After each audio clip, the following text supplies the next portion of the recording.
Што се однесува до капацитетите во болниците, тие продолжуваат да се пополнуваат.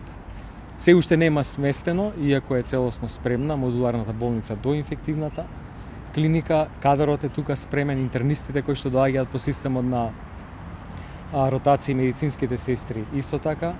В болницата 8 септември со целокупниот персонал кој што работи на оваа проблематика, и интернисти и анестезиолози кои што работат заедно со инфектолозите.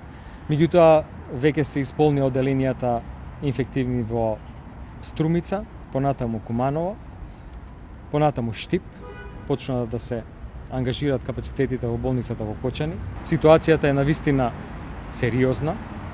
Следен чекор би бил целосно ограничување на движењето, односно полициски час. Да смогнеме сили сите, да ги почитуваме мерките, за да го избегнеме сето ова, заради тоа што ова е начинот на кој што ќе треба да се функционира во периодот кој што е пред нас, доаѓаат уште поладни есенски и зимски месеци.